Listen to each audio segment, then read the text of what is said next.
Hi, Hi, Willa. How are you? I'm good. How are you? Very good. Let me take you back a couple of years. Um, Dare Me, one of my first and favorite pandemic watches. I really enjoyed Oh, that show and your performance on it.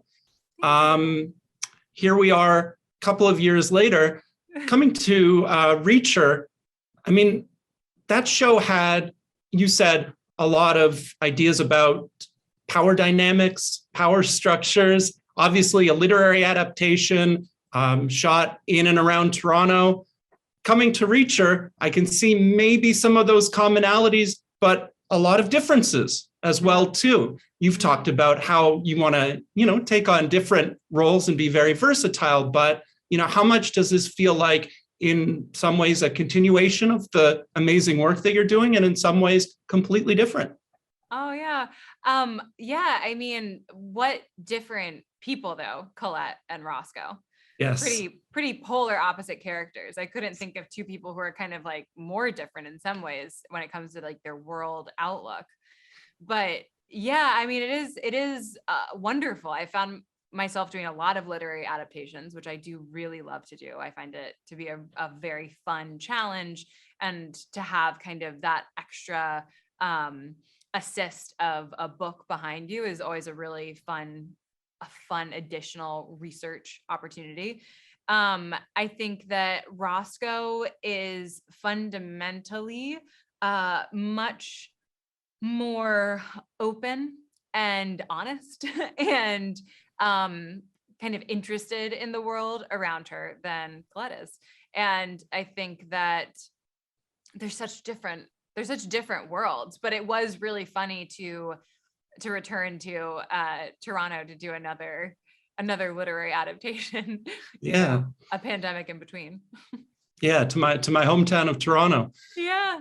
Yeah, you always seem, I mean, you seem very New York because, you're living there, you went to Yale, but I don't know, Toronto and New York close by. But for this project, when, you're subbing it in for Georgia, you're actually, you're from the South, you're from Yeah. Nashville originally. So how does that feel? How does it feel to kind of, and then going on to shoot a movie actually in Yeah. Atlanta? So how does Yeah. that feel Well, for you? we had for Reacher, we had the really kind of exciting part of the whole thing where there was actually a backlot that was built in Mm, Toronto that was like an entire recreation of Margrave, Georgia, as Nick Santora, our showrunner, saw it.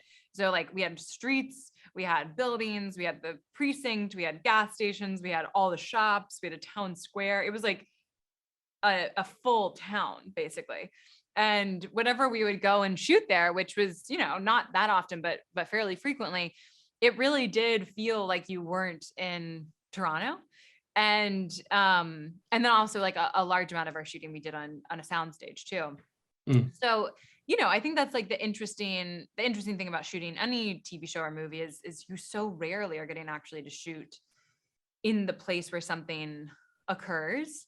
And um and it is an interesting challenge to kind of bring that uh awareness of what the environment would actually be like with you. Like for a lot of the first two episodes, it was absolutely freezing in Toronto.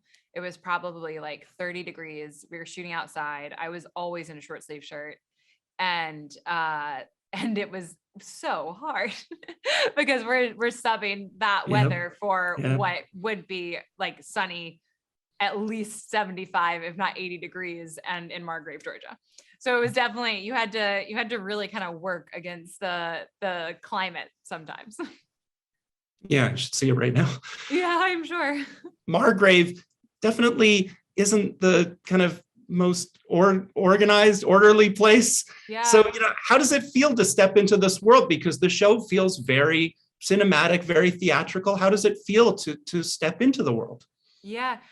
Yeah. I mean, I think that Margrave, as a place is definitely a small town that has a lot of things that it's working against and trying to solve. And, one of those is I think very relevant to a lot of Americans, the way in which, small towns have been kind of left behind in Mm, whatever economic way they have, whether it's because of industries that no longer exist there, or lack of support and services. But I think that, you know, that's what we see in Margrave. And then we see some outsider in Kleiner coming in and kind of rescuing the town.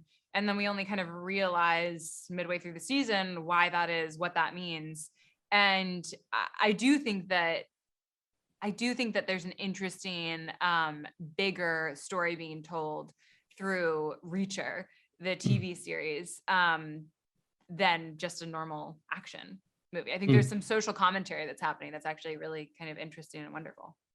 I cannot wait to see the reaction to the show. I think it's great. You have a screening with the USO as well. I think that's going to be really interesting. Yeah. And you continue to do fantastic work on screen and with your 24-hour plays and everything that you're doing. So thanks. I just wanted to say how much I enjoy seeing your work. Thank you. That means a lot. Thanks.